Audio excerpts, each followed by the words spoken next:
तमिल इरशाद का live broadcast देख रहे हैं आप। और Islamic university of science and technology Awantipora यानी IUST के जितने भी स्टूडेंट्स हैं उनके लिए एक अहम अपडेट है।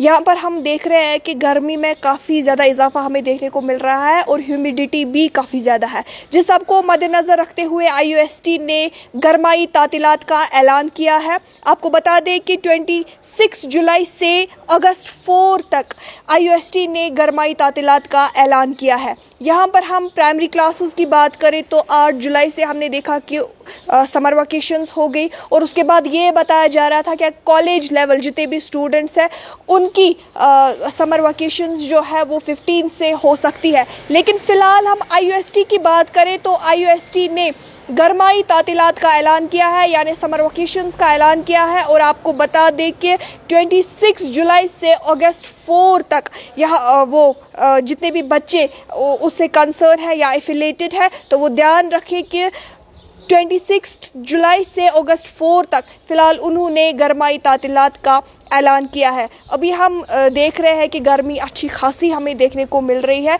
मौसम में हम महकमे मौसमियात की बात करें तो उन्होंने तो प्रेडिक्शन की थी कि यहाँ पे बारिशें होंगी, लेकिन उतनी भी बारिश हमें यहाँ पर देखने को नहीं मिली। ह्यूमिडिटी भी यहाँ पर बराबर है और धीरे धीरे हम देख रहे हैं कि पहले प्राइमरी स्कूल्स की बात करें तो स्कूल एजुकेशन डिपार्टमेंट की तरफ से फैसला लिया गया था कि 8 जुलाई से प्राइमरी से लेकर हायर सेकेंडरी तक छुट्टियाँ होंगी। उसके बाद ये बताया जा रहा था कि 15 से कॉलेज लेवल स्टूडेंट्स है यानी कॉलेज गोइंग स्टूडेंट्स जितने भी हैं उनकी छुट्टियां जो है वो 15 से हो सकती है। और अब फिलहाल IUST ने 26 से छुट्टियों का ऐलान किया है। दीगर अपडेट्स के लिए आप हमारे साथ बने रहिए और देखते रहिए तमिल इरशाद।